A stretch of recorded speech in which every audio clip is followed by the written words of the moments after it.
If you speak to your body the right way, it begins to heal itself. This is not a metaphor. It is a real activation. And the proof is that right now, as you hear this sentence, trillions of cells are listening to you. They don't think. They don't judge. They just obey. And what you silently say to yourself becomes law inside your body. The ancient sages knew this. They called this process the living law. The word was not just a sound, it was a command. Every phrase you mentally repeat turns into a biochemical order, and the body, like a loyal servant, carries out everything perfectly, including the commands that make you sick. That's why today, you will learn the secret language that reactivates your inner doctor. Yes, it exists. Not on another plane of existence, not in a distant temple, but right here, inside you, silent, obedient, waiting for you to say the right words. And when you do, something extraordinary happens. Your heart slows down, your hormones balance, your pain dissolves, and healing begins effortlessly. But pay attention. This only works if you understand the code. Because speaking to the body requires precision. It's not about positive thinking. It's about a specific vibration, the right phrase at the right time with the right intention. And today, you are going to learn that phrase. It's simple. It can be said in seconds. But when spoken with awareness, it resets entire systems. It has already been used by thousands of people to ease pain, reverse symptoms, restore sleep, and most importantly, give control back to the place it should have never left, your own mind.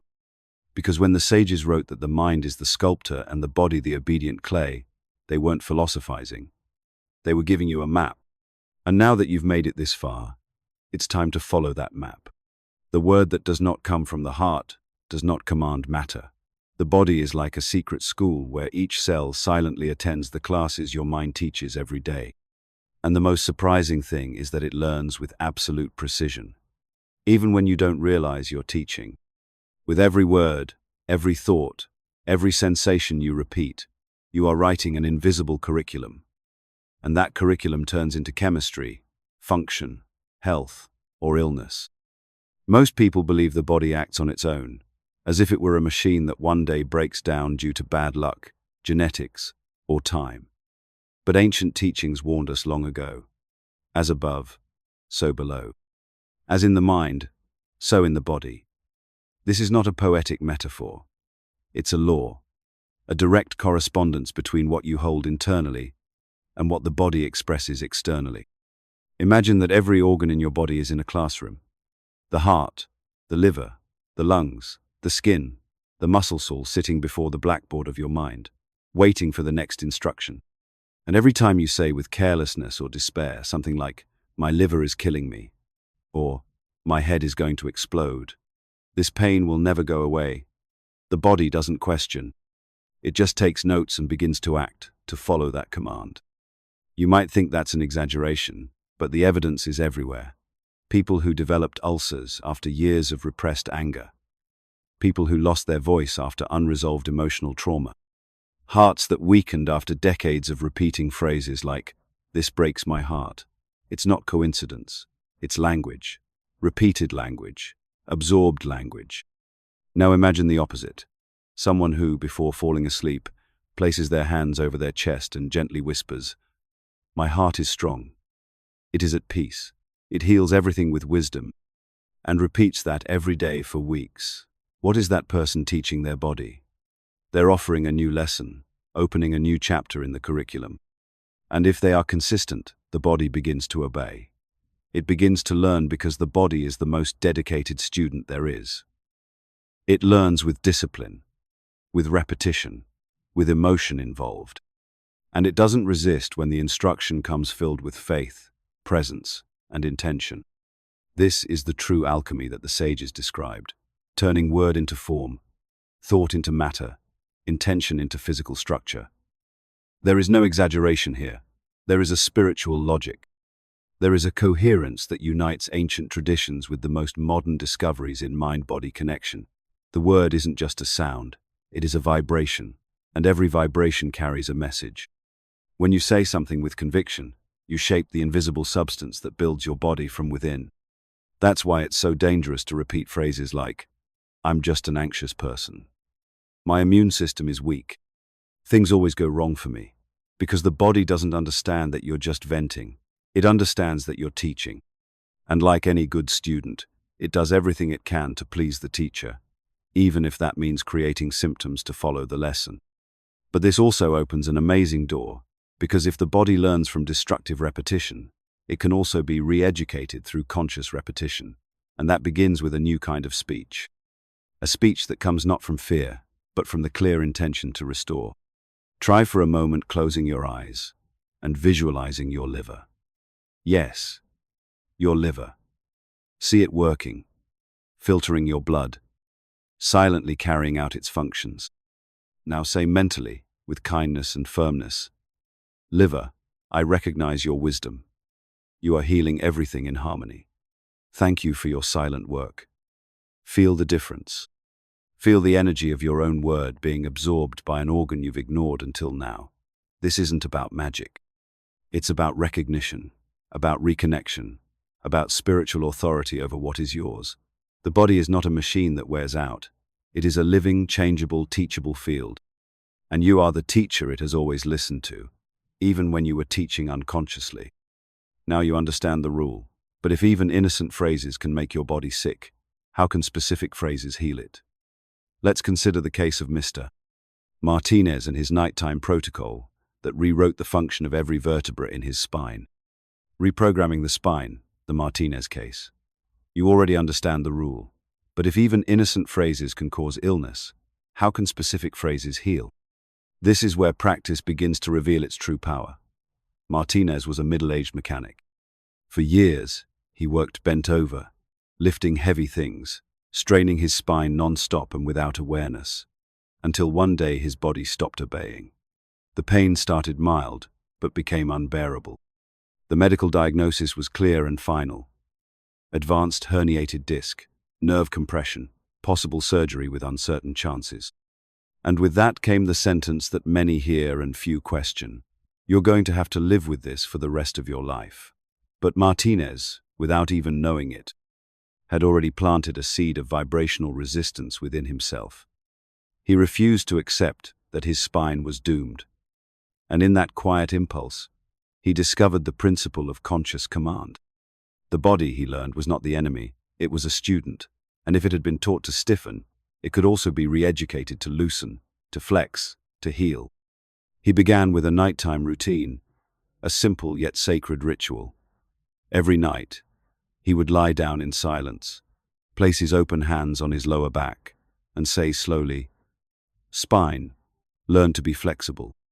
You are support, but you are also flow. Thank you for relearning." The first week was hard. The pain still spoke louder, but he continued. He didn't shout. He didn't beg. He simply taught, like someone guiding a stubborn child with patience and firmness. And something began to change. He didn't expect a miracle, but the spine began to respond. The pain stopped being constant. The stiffness gave way to small movements. And as the nights passed, something that once seemed impossible began to unfold. The body's memory was being rewritten.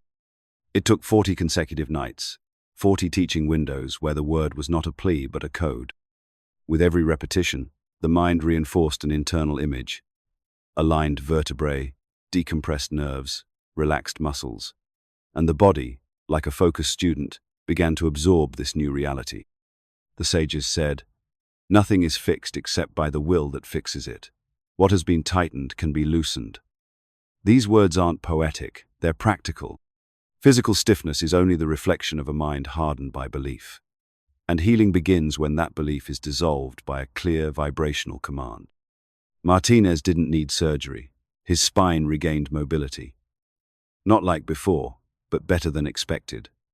And not because he ignored the pain, but because he talked to it. He didn't treat the hernia as an enemy, but as a signal, a reminder that his body was only obeying old instructions sustained by years of rushing, fear, and neglect. By changing the tone of his inner conversation, he changed his body's reaction.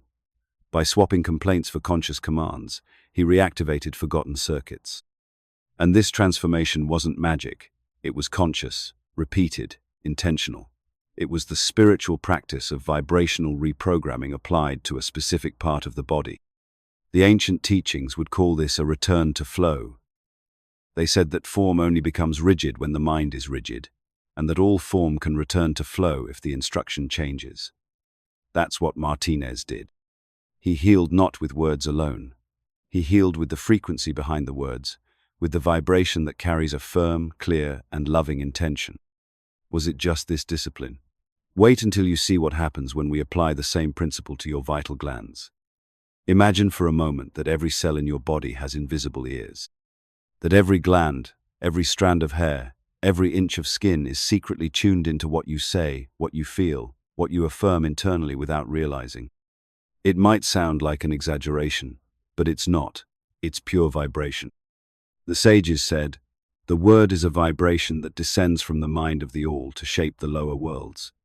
And your body, as solid as it seems, is one of those worlds. What few people know is that your words don't just hang in the air. They become biochemistry. The tone in which you speak to yourself changes the brain's electricity, alters neural impulses, and triggers commands that directly affect your endocrine glands. Every time you say, "This gets on my nerves," the body obeys and responds with a cortisol spike. When you repeat, "I have no energy for anything," your adrenal glands lower your vitality as if following orders, because they are. And this isn't about positive thinking in a generic sense. It's about vibrational precision. The right phrase with the right rhythm in a coherent internal state changes not just your mood, but your biology. And this has been seen in real clinical cases. People with severe gastritis, who switched from the internal pattern of, "I can't take this anymore," to, "My stomach digests everything calmly and lightly," began to experience real relief. Not just a placebo, but measurable cellular transformation. Another powerful example is high blood pressure. Many who suffered from unstable pressure learned to apply rhythmic commands directed at the heart. They spoke to it as if conducting an orchestra. "You beat with harmony, you pulse in the rhythm of peace." And they repeated this like a living instruction, mantra. Within weeks, with monitoring, the levels began to drop, and in some cases, doctors discontinued medications. The sages stated, "Every intentional word carries a vibrational pattern that manifests in the body as form, function, and tangible reality." This means the body reacts not just to what you feel, but to what you declare. It is the living mirror of your inner vocabulary. And the phenomenon many call placebo is nothing more than a mental command encoded in the form of faith. When a person believes a sugar pill is a powerful medicine, it's not the sugar that heals. It's the unconscious command that comes with it. It's the expectation, the certainty, the image that settles deep inside, that produces real substances, moves hormones, regulates invisible processes, and accelerates internal repairs. So, when you learn to speak to your body not just by venting but with intention, you access true hermetic medicine, the kind that doesn't need a scalpel but clarity, the kind that doesn't invade but instructs. Every word becomes an energetic prescription, and every phrase a particle of healing. You may have never spoken to your thyroid, but it hears you every day. Maybe you've never thanked your adrenal glands for sustaining your vital energy, but they respond to every thought of exhaustion or gratitude. Your body is paying attention. It's waiting for higher instructions, for commands that free it from the vibrational prison of automatic phrases. Now that you know how words act on glands and organs, imagine what your mind does while you sleep. The golden hour of the subconscious. There is a moment most people ignore, a nearly imperceptible transition point between your last waking thought and the start of deep sleep. This instant, as subtle as it is powerful, is an open doorway between two worlds. It's in this small gap that the body stops responding to the rush of the day and starts to listen to the language of the spirit. It's when the logical mind, which usually blocks the invisible, finally goes quiet, and the vibrational field fully opens. The sages said that the spirit plants in the dark what will bloom in the light, and what they called dark was not negative darkness, but the fertile state of active unconsciousness. When your eyes close and your mind slows down, Everything that was repeated with intention during the day starts to take root in the energetic structure of the body. It's as if sleep is a silent gardener, burying each word, each command, each image you've nurtured, and preparing the biological harvest that will come upon waking. What you say before sleep matters more than everything you said during the day. Because in that moment, you're no longer trying to convince the body. You're instructing the spirit. And the spirit doesn't question. It simply records and executes. That's why in this golden hour, you should choose a short, vibrational, clear, and positive phrase and repeat it with a soft tone, almost as if you're soothing an inner child. A simple example. My body is now entering a state of deep healing. This phrase, when said with presence and surrender, acts like a password that opens the subtle channels of regeneration. But it's not enough to speak. You must feel that it's already happening. Visualize the cells obeying. Breathe as if your body is already being repaired. This combination of word, image, and feeling creates what the ancients called a vibrational seal, an energetic imprint that the subconscious recognizes as a direct order. You don't need complex rituals or long affirmations. You just need to repeat the right phrase in the right state for the right amount of time. And the right time in this case is the last 5 minutes before deep sleep. Repeat it like a chant. Let the phrase slowly dissolve as sleep carries you. Don't force it. Just surrender, and the rest will happen. During the night, the body is not inactive, it's rebuilding. Glands recalibrate. Tissues regenerate. Emotional memories are processed in silence. And if you leave a clear instruction before this process begins, it becomes the invisible blueprint for healing. You wake up with more energy, with less pain, with emotional decisions already resolved internally without conscious effort. This is the alchemy of sleep, a sacred space of transmutation, where what was mental chaos starts to reorganize into somatic harmony. And it's not by accident. It's because you planted the right seeds. You've learned that just as sleep processes memories, it also locks in healing commands. But the next organ we're going to train responds even faster. Take a deep breath. Because what you're about to access is not just another nice idea about emotions. It's a direct entry into the most powerful field in your entire body, the heart. While the brain thinks, the heart vibrates. And this vibration, contrary to what many believe, is not symbolic. It's physical. It's electrical. It's real. The heart emits the largest electromagnetic field in the human body. It vibrates far beyond your skin, touching the environment, affecting others, influencing your own mind. It is literally the inner sun that the sages referred to. And this sun pulses in harmony with the universe when you know how to speak to it. But for the heart to listen, you need to quiet the internal wars. It doesn't respond to shouting, it responds to rhythm. There is a practice that has transformed lives, a heart reconnection exercise that doesn't require blind faith or advanced techniques. Just 5 minutes. 5 minutes a day. When you stop everything, close your eyes and bring your awareness to the center of your chest. There you begin a dialogue, but not with random words, but with affirmations directed at the heart's vibration. For example, heart, I hear you. Heart, you are safe. Heart, beat in peace. These phrases, when spoken in a calm and steady rhythm, begin to create what modern scientists call cardiac coherence, but what the sages already taught as tuning into the inner sun. When you enter this state of coherence, your heartbeat harmonizes, your blood pressure drops, and the mind aligns with the body. Everything begins to follow the same rhythm. The case of Mr. Elias, a 63-year-old man diagnosed with severe hypertension, shows this clearly. After years dependent on medication, he learned this simple technique. Every evening, before any external stimulus, he would sit in silence, place his hand over his chest, and begin his practice. Heart, you are free. You beat in peace. He repeated this for 5 minutes. For 2 weeks, nothing seemed different. But in the 3rd week, he reported, it feels like my chest is breathing. And for the first time in years, his heartbeat stabilized without chemical help. The doctor didn't understand, but the body did. This alignment isn't a miracle, it's instruction. And as the sages taught, the heart is the sun of the body. Speaking to it is aligning with universal vibration. When you tune into that sun, the darkness of anxiety begins to dissolve. When you give the heart a frequency of safety, it sends the brain a signal of peace, not the other way around. It's the heart that commands clarity, not the mind as you were taught. The mind is noise, the heart is pulse. There's one more key detail: rhythm. Ideally, your words should be spoken in sync with your breath, like an inner metronome. Inhale, speak; exhale, feel. This cadence creates a vibrational bridge between intention and the organ. It's not about repeating mechanically, it's about vibrating with presence in the right tempo. Emotional vibration is the fuel of cardiac transformation.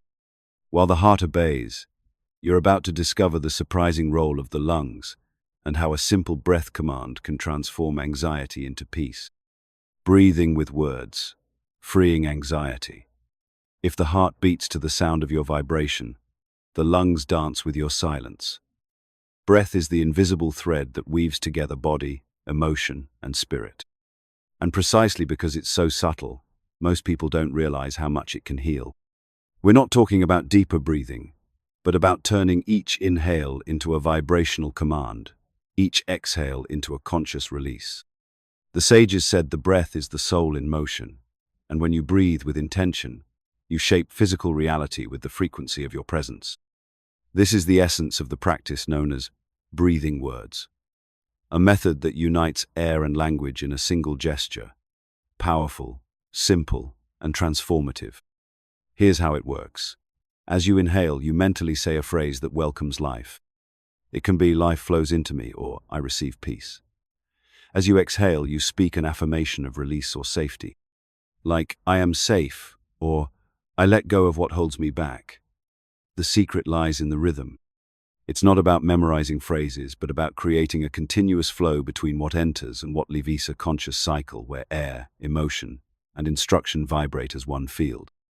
In documented accounts, patients experiencing severe anxiety attacks learned to use this technique during moments of peak tension. At first, the body resisted. Shoulders stayed tense. The mind tried to run away. But over time, and especially with repetition, the practice triggered an automatic calming response. The body relearned how to breathe not out of fear, but from presence. In cases of psychosomatic asthma, the same pattern appeared. A drastic reduction in episodes within just a few weeks without chemical intervention. What changes is not just the air, but the information that air carries. Every time you breathe consciously, you send a message of non-threat to your nervous system, a command that shuts off the survival alarm and activates the healing circuit.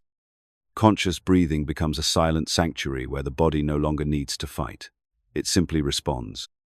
And there's a hidden detail the sages knew well. Air is not just oxygen. It's a field, a memory, a bridge. That's why each breath is also a vibrational update of your identity.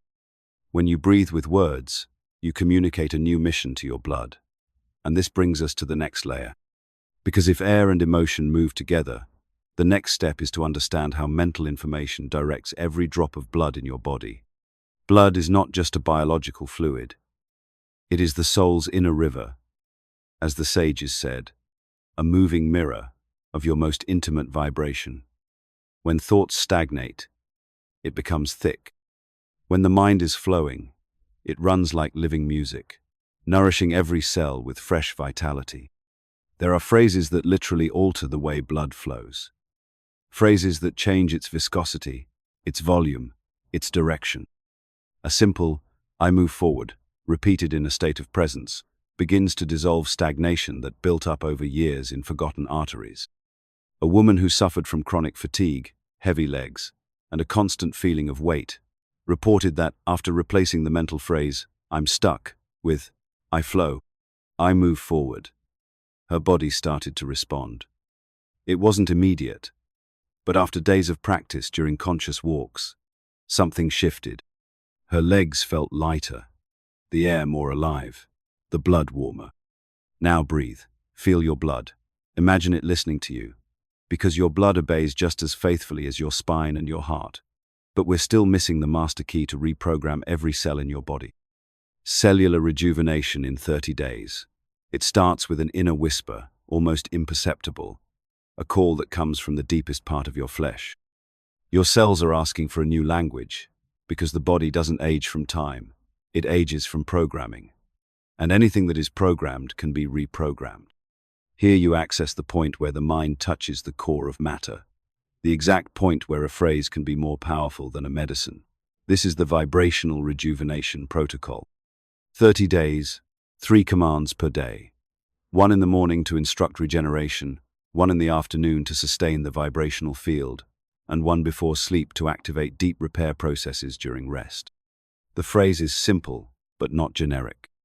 It must be spoken with intention, rhythm, and full presence, like this. Cells, I bless you. You are renewing. You know how to restore yourselves, and I trust you. This is the moment when the word becomes biology. The verbal instruction enters through the limbic system, moves down to the hypothalamus, echoes in the glands, alters hormones, and reorganizes the internal code. One of the most extraordinary aspects reported by practitioners is the immediate improvement in sleep, skin tone, and the brightness in the eyes. Lab tests done after 4 weeks of uninterrupted practice showed increased biomarkers of longevity and reduced levels of silent inflammation. But none of this is just biological. As the sages said, the body is like the earth. If well cultivated, it never grows old, and the word is the rain that nourishes. Conscious speech is the vibrational fertilizer that feeds what is invisible. To renew the word is to renew the form. When you tell your skin that it's regenerating, you're not being poetic. You're activating an ancestral memory, the reminder that the body was made to last as long as consciousness desires. And here's a key point: repetition. Each time you affirm regeneration, you're not just reinforcing the conscious mind. You're slowly shaping the subconscious, and it's the one in charge. The deep mind doesn't understand logic, but it understands vibration. And when you repeat a decree with real emotion, it accepts it as truth. That's why it's not about saying more, but about saying it right. Power over your own body is not a distant dream, but an innate right awaiting its awakening. Every word spoken with intention, every thought directed towards healing, becomes a supreme order. This order doesn't act merely on individual organs or systems. It encompasses your entire being. You are both the sculptor and the clay. You are both the teacher and the student. Now that you know this language, you hold the key not just to healing, but to a complete transformation, to reclaiming the power that is rightfully yours.